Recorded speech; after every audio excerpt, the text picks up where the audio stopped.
नमस्कार, मैं हूं बालकृष्ण थरेजा। आप देख रहे हैं डेली लाइव। आइए शुरुआत करते हैं आज के समाचारों की। नगर परिषद के पूर्व सभापति राजकुमार हिसारिया की कार के चालक द्वारा आत्महत्या दुष्प्रेरण के मामले में जंक्शन पुलिस ने मृतक की पत्नी की संलिप्तता पाए जाने पर आज उसे गिरफ्तार कर जेल भिजवा दिया। नगर परिषद के पूर्व सभापति राजकुमार हिसारिया के गाड़ी चालक का लापता होने के 3 दिन बाद शव फंदे पर झूलता मिलने के बाद दर्ज हुए आत्महत्या दुष्प्रेरणा के मामले में जंक्शन पुलिस ने सघन जांच के बाद शनिवार को मृतक की पत्नी को भी गिरफ्तार कर लिया। इससे पहले पुलिस मृतक की पत्नी के प्रेमी व पड़ोसी को गिरफ्तार कर जेल भिजवा चुकी है। जाँच में नीरज शर्मा पुत्र हेमचंद शर्मा निवासी भट्टा कॉलोनी को आत्महत्या के लिए दुष्प्रेरित करने के मामले में मृतक की पत्नी नीरू शर्मा की भी संलिप्तता सामने आने पर पुलिस ने उसे शनिवार को गिरफ्तार कर लिया। के बाद पुलिस ने नीरू शर्मा को मजिस्ट्रेट के आदेश पर न्यायिक अभिरक्षा में जेल भिजवा दिया। इससे पहले पुलिस ने इस मामले में भरत पुत्र बीएल शर्मा निवासी भट्टा कॉलोनी को गिरफ्तार किया था। उल्लेखनीय है कि भट्टा कॉलोनी निवासी नीरज शर्मा नगर परिषद के पूर्व सभापति राजकुमार हिसारिया की गाड़ी चलाता था। 15 अप्रैल को नीरज शर्मा अचानक घर से लापता हो गया। इस संदर्भ में मृतक के पिता की ओर से जंक्शन थाना में सूचना दी गई थी। इसी दौरान 17 अप्रैल को जंक्शन धान मंडी में प्रथम मंजिल पर बने मकान में रहने वाले पूर्व सभापति राजकुमार हिसारिया ने नीचे बंद पड़ी दुकानों से बदबू आने पर किसी अनहोनी की आशंका में इसकी सूचना जंक्शन पुलिस को दे दी। सूचना मिलने पर पुलिस अधिकारी मौके पर पहुंचे तथा अंदर से बंद दुकान का गेट तोड़ा तो नीरज शर्मा का शव पंखे पर रस्सी से बनाए गए फंदे पर झूलता मिला। 2-3 दिन पुराना होने के कारण शव से काफी बदबू आ रही थी। पुलिस ने शव को नीचे उतार टाउन के राजकीय जिला चिकित्सालय की मोर्चरी में पहुंचाया। इस संदर्भ में मृतक नीरज शर्मा की पत्नी नीरू शर्मा ने 17 अप्रैल को जंक्शन पुलिस थाने में रिपोर्ट दर्ज करवाई थी। पुलिस को मामला संदिग्ध प्रतीत होने पर गहन जांच के बाद पुलिस ने मृतक की पत्नी की मामले में संलिप्तता पाए जाने पर शनिवार को गिरफ्तार कर जेल भिजवा दिया। नीरज शर्मा जो आत्महत्या प्रकरण था, इसकी मुकदमा यहाँ दर्ज था 198 में, जिसमें पूर्व में जो अनुसंधान के बाद भरत कुमार को गिरफ्तार किया गया और अभी बाद अनुसंधान डिप्टी साहब द्वारा तफ्तीश की गई और इस पर फाइल प्राप्त होने पर मृतक की पत्नी नीरू को आज गिरफ्तार किया गया और न्यायालय में पेश किया। टाउन जंक्शन में सेंट्रल ट्रेड यूनियन का 50वां स्थापना दिवस मनाया गया। इस दौरान सीटू कार्यकर्ताओं ने जनता के संघर्षों में शहीद हुए मजदूर नेताओं को श्रद्धांजलि अर्पित की। एक हो, एक हो, एक हो, एक हो। टाउन तथा जंक्शन में सेंट्रल ट्रेड यूनियन का 50वां स्थापना दिवस मनाया गया। इस दौरान जंक्शन के लाल चौक स्थित शहीद भगत सिंह यादगार केंद्र व टाउन में टीबी रोड पर स्थित जनशक्ति भवन में सीटू कार्यकर्ताओं ने झंडारोहण कर जनता के संघर्षों में शहीद हुए मजदूर नेताओं को श्रद्धांजलि अर्पित की। इसके अलावा पूरे देश में कोरोना महामारी के चलते भूख और प्यास से तड़फ कर जान देने वाले मजदूर एवं मेहनतकश लोगों को भी याद करते हुए उन्हें श्रद्धा सुमन अर्पित किए गए। इसके पश्चात मजदूरों ने सोशल डिस्टेंसिंग की पालना करते हुए मानव श्रृंखला बनाई। इस मौके पर वक्ताओं ने कहा कि 30 मई 1970 को centre of Indian trade union CITU की स्थापना हुई थी। तब से लेकर आज तक इन 50 वर्षों में मजदूर हकों के लिए संघर्षों और कुर्बानियों का बड़ा इतिहास रहा है। इन्हीं कुर्बानियों की बदौलत हिंदुस्तान में श्रमिकों के हितों की रक्षा की जा सकी है। उन्होंने कहा कि जिस प्रकार से पूंजीवादी सरकारें मजदूर वर्ग पर हमले कर रही हैं और उनके संघर्षों की बदौलत हासिल किए हुए हक और हुकूक को छीन रही हैं, इसके खिलाफ आने वाले समय में सीटू संघर्षों को और तेज करने और सरकारों की दमनकारी नीतियों का मुकाबला करने का आह्वान करता है। उन्होंने कहा कि जिस प्रकार सरकार की ओर से कोविड-19 की आड़ में जनता के जनवादी अधिकारों को कुचलने का प्रयास किया जा रहा है, उनके तमाम अधिकार छीने जा रहे हैं, उनकी आवाज को दबाया जा रहा है, सिवाय भाषण के कुछ नहीं मिल रहा। जिस तरीके की व्यवस्थाएं हिंदुस्तान में करने की आवश्यकता थी, सरकार उसमें विफल रही है। वक्ताओं ने कहा कि आने वाले समय में सरकार की इन मेहनतकश आवाम और मजदूर विरोधी नीतियों के खिलाफ सीटू संघर्ष तेज करेगी। नाम से देश को वापस ले जाना चाहता था। वो कह रहा था राम राज्य ठीक है और मजदूर आंदोलन के बीच में धर्म के नाम पर, जाति के नाम पर वो बंटवारा कर रही थी और देश के मजदूरों के आंदोलन को, मजदूरों पे एकता को तोड़ रही थी।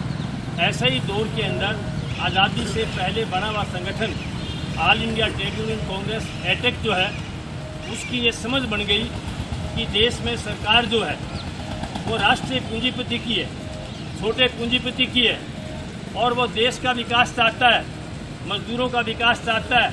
इसीलिए एटेक को भी कांग्रेस का समर्थन करना चाहिए, राष्ट्र पार्टी का समर्थन करना चाहिए। बड़े बड़े पूंजीपतियों के पक्ष में, बड़े बड़े सेठों के पक्ष में वो ना करके उल्टा 8 घंटे का और का समय 12 घंटे में तब्दील कर दिया।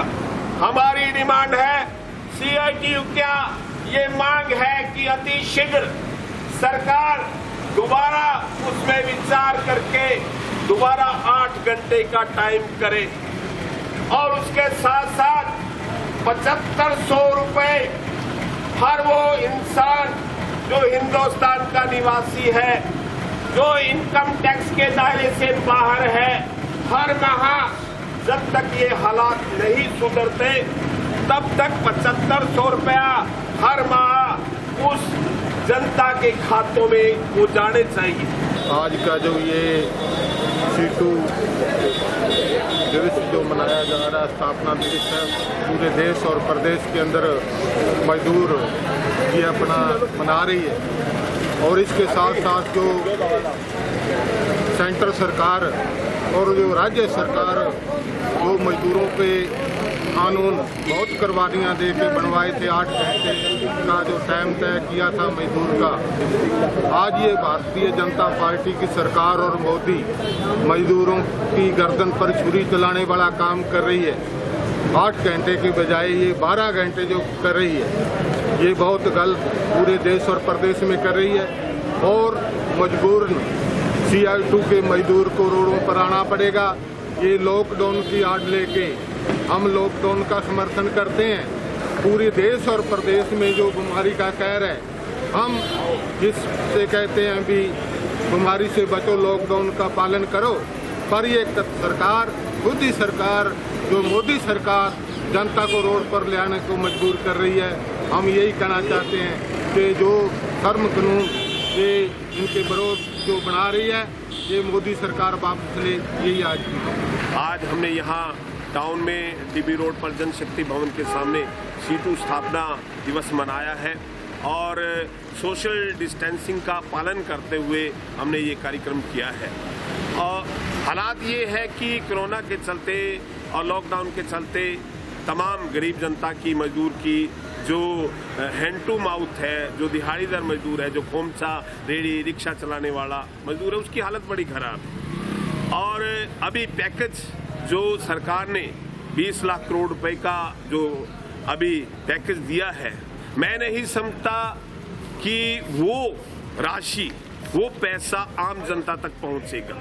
निश्चित तौर पर वो पैसा आम जनता के पास नहीं पहुंचेगा। जैसे हमारे वित्त मंत्री जी ने कहा है कि किस प्रकार से उन्होंने लगातार 3-4 दिन वो सारी चीजें बताई कि कैसे पैसा उसका इन्वेस्टमेंट क्या होगा। वो पैसा बड़े बड़े कल कारखानों के मालिकों के पास, बड़े कारपोरेट घरानों के पास हो जाएगा, लेकिन आम जरूरत इस बात की थी, आज जिस प्रकार से भूख से मजदूर मर रहा है, उसके पास राशन नहीं है, खाने की व्यवस्था नहीं है, तमाम दिक्कतें आज उसके सामने कि बिल्कुल उसकी जेब में पैसा पहुंचता। अगर उसको राहत देनी है तो जरूर कि उसकी जेब में पैसा पहुंचे ताकि ये व्यवस्था ठीक हो। आज CITU संगठन, मजदूरों के संगठन का हमारा आज 50वां स्थापना दिवस था। आज पूरे 50 साल हो गए। आज ही के दिन 1970 में CITU संगठन की स्थापना हुई थी। तो आज सारे मजदूरों ने, CITU संगठन से संबंधित मजदूरों ने यहाँ मानव श्रृंखला बनाते हुए हजारों की संख्या में भाग लिया और इसी बात को लेकर कि मजदूरों के हित को लेकर हम संघर्षों को और तेज करेंगे। संगठन को मदद हुए मजदूरों के हक पर जहां भी हमला होगा उस पर करेंगे। साथ में ये इस बार ये बात भी थी कि आर्थिक पैकेज है जो मजदूरों को दिया जाए कोरोना के दौर के अंदर, और इसके अलावा जो अब कोरोना के दौर चल रहे हैं, मजदूरों की जो छंटनी हो रही है उस पर रोक लगनी चाहिए। जो 12 घंटे काम करने की बात सरकार कर रही थी वो नहीं होना चाहिए। मजदूरों ने लड़कर 8 घंटे काम करवाया है, उसको कायम रखना चाहिए। इन तमाम सवालों को साथ में उठाते हुए आज स्थापना दिवस मनाया गया। कोविड-19 संक्रमण के चलते सोशल डिस्टेंसिंग के मद्देनजर श्री अरूट जी महाराज की जयंती मनाई गई। अरूण समाज के लोगों ने घरों में रहते हुए ही श्री अरूट महाराज के चित्र के समक्ष दीप प्रज्वलित किए। श्री अरोड़ा समाज द्वारा श्री अरूढ़ जी महाराज की जयंती हर वर्ष बड़ी धूमधाम से मनाई जाती है, लेकिन इस बार लॉकडाउन होने के कारण व धारा 144 लगे होने के कारण अरूढ़ जी महाराज की जयंती सादगीपूर्ण तरीके से मनाई गई। श्री अरूढ़ जी महाराज की जयंती पर जिले के समस्त अरूढ़वंशियों ने अपने अपने घरों में रहते हुए अरूढ़ महाराज के चित्र के समक्ष दीप प्रज्वलित कर माल्यार्पण किया व सुख समृद्धि की कामना की। अरूढ़ समाज के लोगों ने बताया कि कोरोना संकट ने त्योहारों के स्वरूप को बदल कर रख दिया है। ऐसे में सोशल डिस्टेंसिंग के नियमों की पालना करते हुए सभी अरूढ़ समाज के लोग अपने अपने घरों में रहते हुए श्री अरूढ़ समाज की जयंती मना रहे हैं। सरकार की माने तो कोरोना का असर लंबे समय तक देखने को मिल सकता है। जितना संभव हो सके भीड़ से बचने का प्रयास होना चाहिए। जब तक कोरोना संकट से राहत नहीं मिलती तब तक त्योहारों का स्वरूप इसी तरह से ही देखने को मिलेगा। हमारे आदि प्रवर्तक गुरु श्री अरूढ़ जी महाराज की जयंती हर वर्ष बड़ी ही धूमधाम से अरूढ़ समाज द्वारा अरूढ़वंश वृद्ध आश्रम, अरूढ़वंश शिव मंदिर, धर्मशाला के अंदर मनाई जाती है। इस बार कोरोना महामारी को देखते हुए ये पर्व अरूढ़ समाज की तरफ से अरूढ़वंश बंधुओं से निवेदन किया गया कि अपने ही घरों में अरूढ़ जी महाराज के चित्र पर माला अर्पण कर दीप प्रज्वलित कर अपने अपने घरों में मनाई जाए, ताकि प्रशासक द्वारा सोशल डिस्टेंसिंग को मद्देनजर रखते हुए कहीं भी भीड़ भड़ाका ना हो। अपने ही लेवल पर अपने आस पड़ोस में गरीब परिवारों के अंदर भोजन वितरण किया जाए, लंगर वितरण किया जाए, उनको दीपक दिए जाएं, उनके घरों में रोशनी जगाई जाए, जिससे हमारे सम्माननीय गुरु अरूढ़ जी महाराज की जयंती उनकी बलिदानों को याद किया जा सके। जिसी तरह प्रशासक और सोशल डिस्टेंसिंग को देखते हुए जैसा भी माहौल रहेगा उसी तरीके से कम गैदरिंग के अंदर जो भी यथासंभव होगा उसी तरीके से आगामी त्योहार जो भी अरूढ़ समाज हर साल शिवरात्रि है, जन्माष्टमी है, दीपावली है, ऐसे त्योहार मनाता रहता है, उसको उसी तरीके से मनाएंगे। सबको बधाई हो। इस बार लॉकडाउन के चलते हुए हम सब लोगों ने अपने घर पे अरूढ़ जयंती मनाई। पिछली बार की बदौलत पिछली बार खूब हर्षोल्लास से मनाते रहे हैं और इस बार सोशल डिस्टेंसिंग की वजह से हम अरूढ़ जयंती धूमधाम से नहीं मना पाए। अपने घरों में ही दीपक जला के और अरूढ़ जयंती मनाई। शनिवार को जंक्शन के गांधीनगर इलाके में एक व्यक्ति के कोरोना पॉजिटिव पाए जाने के बाद प्रशासन ने पूरे इलाके को सील कर दिया है। जिले में कोरोना पॉजिटिव मरीजों की संख्या बढ़कर 30 हो गई है, जबकि इनमें से 18 एक्टिव केस हैं।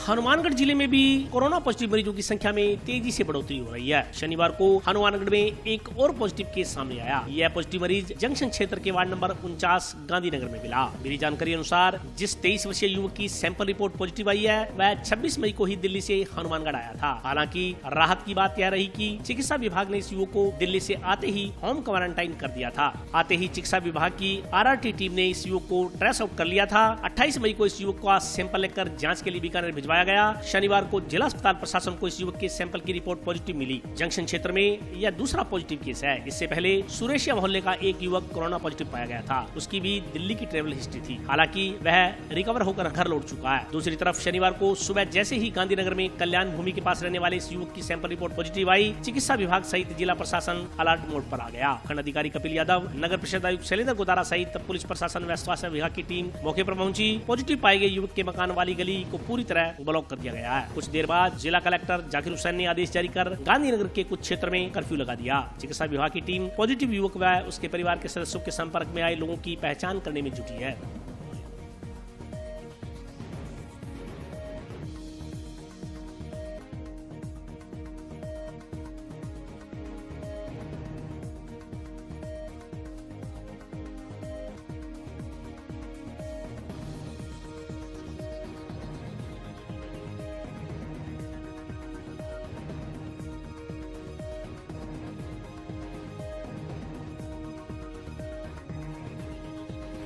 और ये मिला है पॉजिटिव, तो अपने इसके अंदर सारे वार्ड को भी डिसइंफेक्शन करा देंगे। में हमने लगाई दिया, आप देख ही रहे हैं। मैं सारे करके एक को और ले लेंगे। सबसे पहले तो इनके जो साथ में आए हैं बेसिकली लग रहे हैं कि है कि 1 या 2 दिन में कल करवा देंगे सैम्पलिंग इनकी और कर लेंगे। तो जो बाहर से आ रहे हैं कर रहे हैं, जो जितना हो पा रहा है वह सारी करने की कोशिश कर रहे हैं। तो इसके मानते तो ही नहीं। तभी जैसे बाहर से आ रहे हैं, उसमें कोई ILI मिलता है तो उससे तुरंत लिया जाता है। और कोई बुजुर्ग या इस तरह बच्चे या इस तरह उनके लिए जाते हैं। और इसके अलावा भी जैसे हॉटस्पॉट एरिया रहते हैं उनके भी तुरंत लिए जाते हैं। और एसिम्टोमेटिक है उनका थोड़ा सा इसलिए करते हैं ठीक है, कोई 2-3 दिन या कोई ऐसे कर सकते हैं अपने, क्योंकि सभी लगातार ले रहे हैं। इसका तुरंत सैंपल 26 तारीख को आया है, अपने 28 तारीख को लिए तो सही है। सिम्टोमेटिक भी लग रहा है ये बच्चा जो है।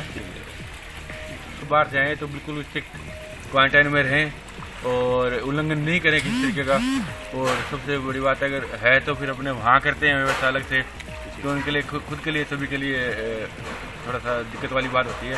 हालांकि बाहर करना भी ठीक है, क्वारंटाइन से भी करना ठीक है, पर अगर अच्छे से होम क्वारंटाइन रहते हैं सभी तो मैं समझता हूँ कि अच्छा इससे बढ़िया नहीं हो सकता। भादरा विधायक बलवान पूनिया ने शनिवार को गांव में टिड्डी दल से हुए नुकसान का जायजा लिया। पूनिया ने सरकार से पीड़ित किसानों को मुआवजा दिए जाने की मांग की है। टिड्डी दल की ओर से हनुमानगढ़ तहसील क्षेत्र के गांव में फसलों को पहुंचाए गए नुकसान का शनिवार को भादरा के विधायक बलवान पूनिया ने जायजा लिया। उन्होंने सबसे पहले 32 और 36 SSW सेजीपुरा क्षेत्र में टिड्डी दल से हुए नुकसान का जायजा लिया। उन्होंने कृषि विभाग के अधिकारियों से प्रभावित किसानों की खराब हुई फसलों का सर्वे कर रिपोर्ट भेजने के संदर्भ में निर्देश जारी किए। इस मौके पर किसानों ने विधायक बलवान पूनिया को बताया कि टिड्डी दल ने पूरी फसल चौपट कर दी है, अब दोबारा बुआई के अलावा दूसरा विकल्प नहीं बचा है। जबकि कई ऐसे किसान भी थे जिनका कहना था कि महंगे बीज से नरमा फसल की बुआई की, लेकिन टिड्डी दल ने सारी मेहनत पर पानी फेर दिया। किसानों ने बताया कि 4 दिन पहले इस क्षेत्र में टिड्डी दल आया था, जो रात्रि को वन विभाग की जगह पर बैठ गया। सुबह तक 32 और 36 SSW सेजीपुरा क्षेत्र के खेतों में बुआई की गई नरमे की फसल को चट कर गया। विधायक बलवान पूनिया ने कहा कि प्रदेश के कई इलाकों में टिड्डियां फसलों को चौपट कर रही हैं। ऐसे में केंद्र व राज्य सरकार को इनको नियंत्रित करने के लिए ठोस कदम उठाने चाहिए ताकि किसान व फसलों को बचाया जा सके। उन्होंने सरकार से जल्द खराब फसलों का आकलन करवाकर प्रभावित किसानों को मुआवजा देने की मांग की। हनुमानगढ़ जिले में टिड्डी का जो पिछले 2-3 दिन से दौर चल रहा है, इससे नुकसान है। भगवान गांव में आज मैंने टिड्डी को देखा, जो नौर तहसील का गांव है, वहाँ टिड्डी विचरण कर रही थी, लोग उसको उड़ा रहे थे। अभी मैं जोड़किया की खड़ा हूँ, रोडावाड़ी गांव के पास खड़ा 12 LLW में, यहाँ आसपास के चौकों में नुकसान है। मैं सेजीपुरा गांव में गया था, सेजीपुरा गांव के साथ 36 SSW और उधर जो पूरा का पूरा वन विभाग का क्षेत्र है उसमें पूरे में टिड्डी बैठी है, हमला किया है।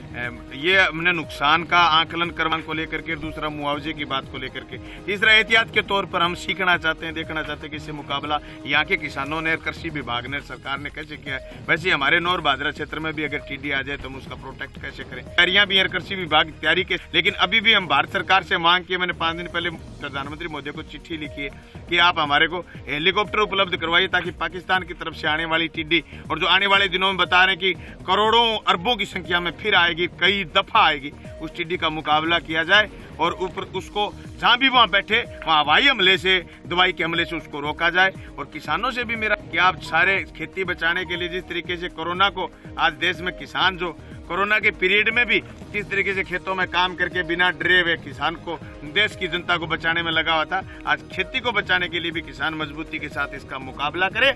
और सरकार किसान को फसलों का नुकसान हुआ है, बोई हुई फसल का नुकसान हुआ है, नरमा कपास की फसल को चट कर गई टिड्डी, और किसान को भी मुआवजा दे और मजदूर को भी मुआवजा दे, क्योंकि अभी भी लॉकडाउन में सारे में इन दोनों वर्गों की, किसान की और मजदूर की रीढ़ टूट गई थी और अब ये ऊपर से टिड्डी आ गई तो सरकार मुआवजा दे। ये बात हमने कृषि मंत्री महोदय जी है और सरकार से भी करेंगे, मुआवजा भी किसान को दिलवाएंगे। टिड्डी को मिल करके हम लोग टिड्डी को भी परास्त करेंगे, जिस तरीके से कोरोना को परास्त करने में लगे हुए टिड्डी को भी हमारा है। सरकार की मदद के साथ साथ किसान भाई भी जोरदार तरीके से टिड्डी जहां भी आ जाए चारों तरफ से घेर करके, जैसे लेमडा दवाई सरकार उपलब्ध। और मैं तो किसान साथियों से कहना चाहता हूं, किसान जो हमेशा देता ही है, एक बार आप लेमडा ला करके भी अगर डाल देंगे तो हम सरकार से आपकी भरपाई करवाएंगे, आपकी दवाई का खर्चा नहीं लगने देंगे। आप तो उसको जहां भी हाथ लगे, कृषि विभाग के कर्मचारी, छोटे से छोटा कर्मचारी भी पहुंच जाए, साथ मिल करके उसको घेर करके मारिए टिड्डी को, ताकि आगे किसानों का नुकसान न करे। ये नहीं कि साहब हमारा तो नुकसान कर दिया, यहाँ बैठ गई, आगे भी किसान भाई हमारे हरियाणा तक पहुंचने की बात है, मध्य प्रदेश पहुंच रही है, हम इसको घेर करके जहां भी बैठे वहां मार करके दम लें, ये मेरा संदेश है किसान साथी। और अभी वक्त है ब्रेक का, हाजिर होता हूं छोटे से ब्रेक के बाद।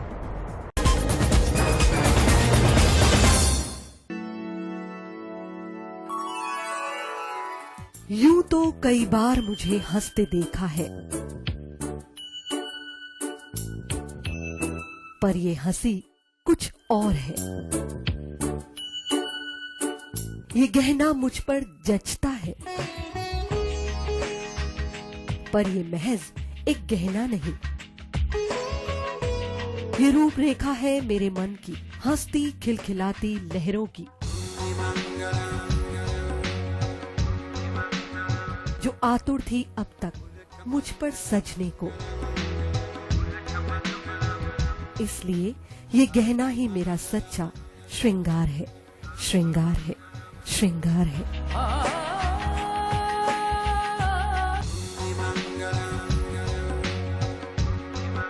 कोरोना महामारी के बचाव के लिए माननीय मुख्यमंत्री के निर्देश पर स्वायत्त शासन विभाग ने संक्रमण फैलने से पहले ही लगातार प्रभावी कदम उठाए हैं। प्रतिदिन लाखों जरूरतमंदों को मुख्यमंत्री भोजन योजना के तहत विभिन्न संस्थाओं के सहयोग से भोजन वितरित किया जा रहा है। आश्रय स्थलों में रहने वाले बेघर लोगों को भी 100 रुपए तक का निःशुल्क भोजन उपलब्ध करवाया जा रहा है। सभी नगरीय निकाय क्षेत्रों में सभी सार्वजनिक स्थानों पर साफ सफाई व डोर टू डोर कचरा संग्रहण की समुचित व्यवस्था की गई है। सभी सफाई कर्मचारियों, जमादारों और स्वास्थ्य निरीक्षकों को सैनिटाइजर, साबुन और दस्ताने खरीदने के लिए 1,000 रुपए की नकद राशि दी गई है। प्रदेश के श्रमिक, वेंडर्स और जरूरतमंद परिवार जो किसी योजना में पंजीकृत नहीं हैं, उनको सरकार ने 1,000 रुपए की सहायता दी है। अब इन्हें 1,500 रुपए की और अतिरिक्त सहायता दी जा रही है। गली मोहल्लों में सार्वजनिक स्थानों पर सोडियम हाइपोक्लोराइड का छिड़काव कर उन्हें विसंक्रमित किया गया है। किराना और दवा की दुकानों को लॉकडाउन में छूट दी गई है। साथ ही ग्राहकों के बीच 1 मीटर की दूरी रहे, इसके लिए 1-1 मीटर पर सर्कल बनवाए गए हैं। सभी निकायों में आवारा पशुओं के लिए चारे व भोजन की व्यवस्था की गई है। मुझे पूरा संतोष है कि स्वायत्त शासन विभाग का हर व्यक्ति, हर कर्मचारी, हर अधिकारी पूरी लीजाम से इस कोरोना वायरस के विरुद्ध जंग में उतरा हुआ है और वो निश्चित तौर पर जो है इसके अच्छे परिणाम देखने को आगे जाकर मिलेंगे। इन व्यवस्थाओं में आप भी सहयोग दें। बहुत जरूरी हो तभी घर से बाहर निकलें। बाहर जाएं तो मास्क जरूर पहनें। नियमित रूप से हाथ धोते रहें। सामाजिक दूरी बनाए रखें। खांसते और छींकते समय रुमाल लगाएं। आइए हम मिलकर कोरोना को हराएं। ब्रेक के बाद स्वागत है। आइए नजर डालते हैं अगले समाचारों पर। जागीर सुथार समाज ने शनिवार को हनुमानगढ़ से जयपुर स्थानांतरित हुए पुलिस लाइन के संचित निरीक्षक कमल किशोर गौड़ को सम्मानित किया। हनुमानगढ़ से जयपुर पुलिस साइबर क्राइम विभाग में स्थानांतरित हुए पुलिस लाइन के निरीक्षक कमल किशोर जांगिड़ को जागीर सुथार समाज सेवा समिति की ओर से शनिवार को जंक्शन की सुधार धर्मशाला में साफा पहनाकर वह स्मृति चिन्ह भेंट कर सम्मानित किया गया। इस मौके पर जिलाध्यक्ष मांगेराम सुथार ने बताया कि समाज के गौरव के रूप में वह पुलिस प्रशासन में कमल किशोर जांगिड़ ने बेहतरीन कार्य किया है। वे जहाँ पर स्थापित रहे वहाँ सदैव आमजन को न्याय दिलवाने का काम किया। इस मौके पर बेगराज खाती, परमाना राम मायल, प्रहलाद खंडेलवाल, नरसी राय जालवाल, राम निवास मांडन, राधे राम, धनराज धामू, जगदीश प्रसाद धामू, दीपक खाती सहित जागीर सुथार समाज के अनेक लोग उपस्थित थे। आज वो हमारे समाज के एक गौरव हैं, वो कमल किशोर जी, उनका यहाँ से ट्रांसफर किया गया था। यहाँ पर वो पहले वो पुलिस लाइन के अंदर निरीक्षक थे। अभी उनका जयपुर जो साइबर क्राइम की एक सेल है उसके अंदर उनका स्थानांतरण हुआ। तो उसी संबंध में हमारे पूरे समाज की तरफ से उनको सम्मानित किया गया और हमारे जागीर धर्मशाला के अंदर उसके अंदर सारे प्रमुख नागरिक हैं। हम ये कामना की है कि वो जिस तरह उन्होंने आज तक अपनी नौकरी अच्छे से और मेहनत से की, उसी प्रकार वो आगे भी अपनी नौकरी को अच्छे ढंग से निभाए और यही हमारी उनकी कामना है। राष्ट्रीय युवक परिषद ने टाउन वृद्धाश्रम में वृद्धजनों के साथ श्री अरूप महाराज की जयंती मनाई। इस दौरान वृद्धजनों को दिनचर्या में काम आने वाली आवश्यक सामग्री वितरित की गई। राष्ट्रीय युवक परिषद द्वारा अरूप महाराज की जयंती टाउन वृद्धाश्रम में वृद्धजनों के साथ मनाई गई। कार्यक्रम के मुख्य अतिथि नोहर के डीवाईएसपी अतर सिंह पूनिया थे, जबकि विशिष्ट अतिथि गंगमूल डेयरी से पवन गोयल थे। इस दौरान परिषद सदस्यों ने वृद्धजनों को राशन का सामान व दिनचर्या में काम आने वाली आवश्यक सामग्री वितरित की। परिषद सदस्यों ने बताया कि कोरोना महामारी के चलते सोशल डिस्टेंसिंग के नियमों की पालना करते हुए कार्यक्रम का आयोजन किया गया है। कार्यक्रम में वृद्धजनों को मास्क व सैनिटाइजर भी वितरित किए गए। इस अवसर पर बोलते हुए वक्ताओं ने माता पिता की सेवा को ही सबसे बड़ा धर्म बताया। वक्ताओं ने कहा कि वृद्धाश्रम में रहने वाले वृद्धजनों की संतानों ने उन्हें छोड़ दिया, लेकिन शास्त्रों और वेदों में माता पिता को भगवान का दर्जा दिया गया है। पौराणिक कथा है कि जब कार्तिक और गणेश के बीच संसार का चक्कर लगाने के लिए प्रतिस्पर्धा हुई तो श्री गणेश जी ने शिव और पार्वती का चक्कर लगाते हुए माता पिता को ही संसार का दर्जा दिया था। मान्यताओं के अनुसार तब से गणेश जी को प्रथम पूज्य माना जाता है। इस दौरान दानदाताओं ने वृद्ध आश्रम प्रबंधन को आर्थिक सहायता राशि भी भेंट की। आज हमारी राष्ट्रीय युवक परिषद के द्वारा अरूढ़ जयंती समारोह होने के उपलक्ष्य में और वैसे भी कुछ समय बाद वृद्धाश्रम के अंदर हमारी संस्था द्वारा वृद्धों के लिए बहुत कुछ किया जाता है। आज उनके लिए चप्पल, फल फ्रूट, पोहे और सर नहाने की साबुन, कपड़े धोने की साबुन, इस तरीके की जो जरूरतमंद का सामान है वो सारा आज हमने प्रोवाइड कराया। इसके लिए मेन जो सहयोग अतर सिंह जी पूनिया, नौर डीएसपी साहब आए, मुख्य अतिथि वही हैं, उनके कर कमलों से आज इसका समारोह का प्रोग्राम किया गया।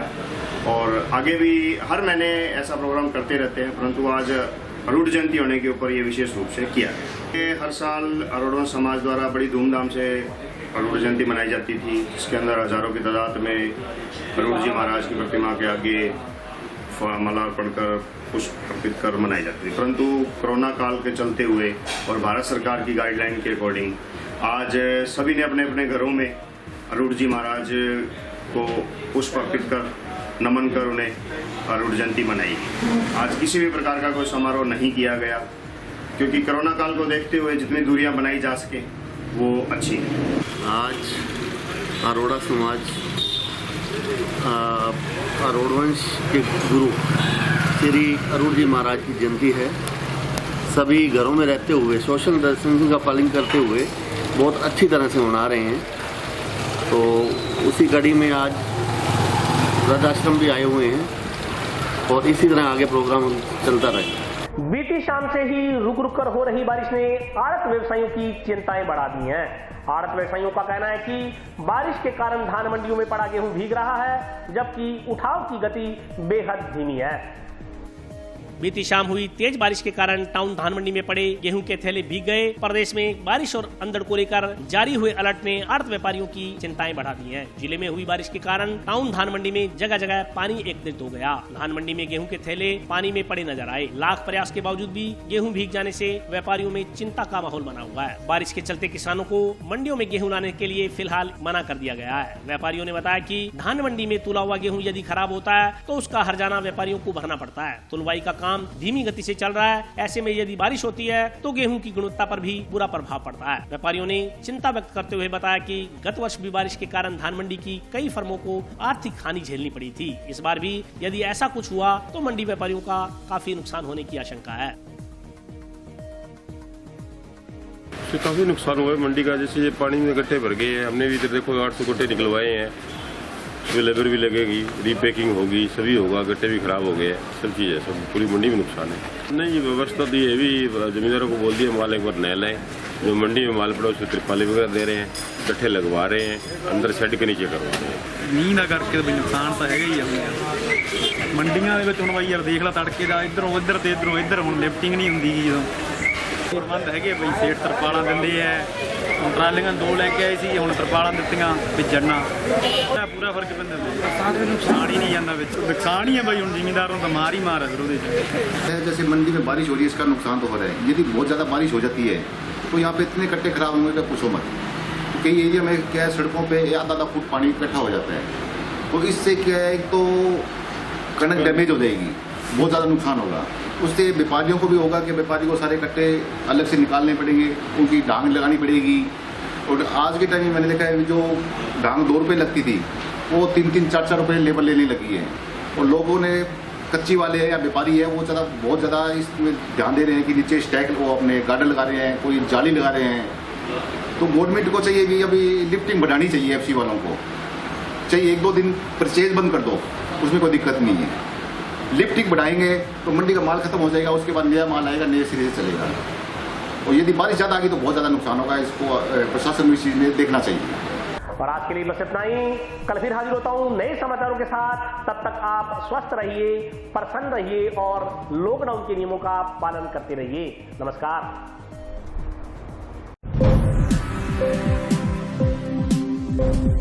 है।